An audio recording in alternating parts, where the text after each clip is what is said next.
एक आलम टाइप जो माण्हू हुयो उनखे फांसी जी सज़ा ॿुधाई वई। बादशाह खे अर्ज़ु कयईं त बादशाह सलामत मूं ते रहम कयो वञे। बादशाह चयुसि त ठीकु आहे, तुंहिंजी फांसीअ जी सज़ा जेका आहे उहा ख़तमु करे सघूं था, जेकॾहिं तूं इहो असांखे ॿुधाईं त औरत आख़िर छा थी चाहे। हुन चयोसीं मूंखे थोरी मोहलत ॾियो त मां हिन मामले में तव्हांखे आगाही ॾियां। बादशाह चयोसि ठीकु आहे, मां तोखे साल जी मोहलत ॾियां थो, तूं वञ ऐं इन सवाल जो जवाबु ॻोल्हे आ त तुंहिंजी फांसीअ जी सज़ा ख़तमु कई वेंदी। हू जॾहिं दरबार खां ॿाहिरि निकिरी आयो त हुन पंहिंजो कमु शुरू करे छॾियो।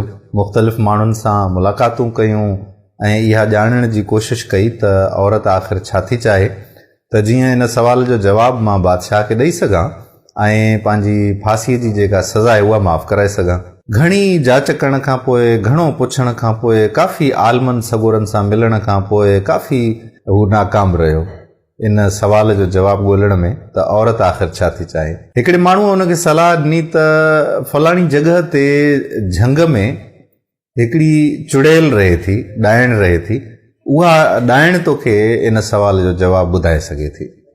सो ही मजबूर हुयो, सिर पियो वञे, इन जे करे हू हलियो वियो उन ॾाइण वटि ऐं उन चुड़ैल खे ॾाइण खे वञी चयो त हीअ पोज़ीशन आहे, जेकॾहिं मां सवाल जो जवाबु नथो ॾियां बादशाह खे त बादशाह मूंखे क़तल कराए छॾींदो। सो तो वटि हाणे हली आयो आहियां त इन सवाल जो मूंखे जवाबु ॾे।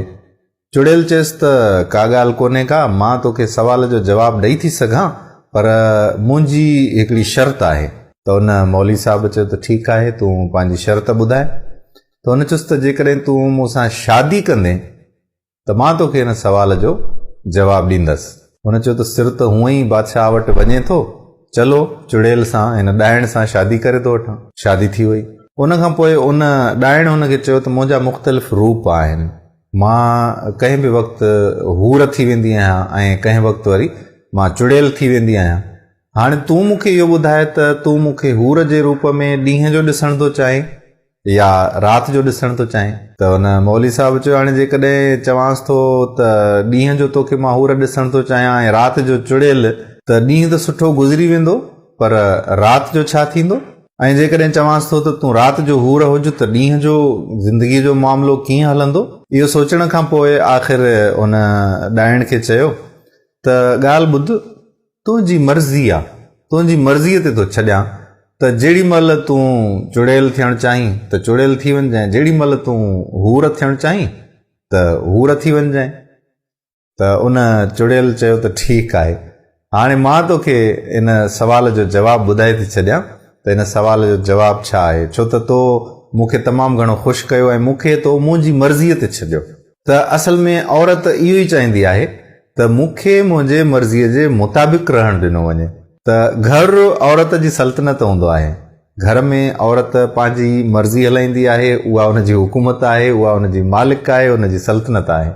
सो उनखे उनजे मर्ज़ीअ सां छॾणु तमामु घणो बहितरु हूंदो आहे, इन में ई औरत ख़ुशि हूंदी आहे। सो हाणे तव्हां ॿुधायो त तव्हां ॾाइण सां रहणु था चाहियो या कंहिं हूर परीअ सां रहणु था चाहियो। उमेदु आहे त तव्हांखे कुझु ॻाल्हि सम्झ में आई हूंदी। ईंदड़ वीडियो में वरी कंहिं ॿिए टॉपिक ते ॻाल्हाईंदासीं। पेज खे सपोर्ट जी ज़रूरत आहे, असांजे हिन अकाउंट खे सपोर्ट कयो ऐं पंहिंजे दोस्तनि सां, पंहिंजे मिटनि माइटनि सां, सभिनी सां वीडियो शेयर ज़रूरु करियो।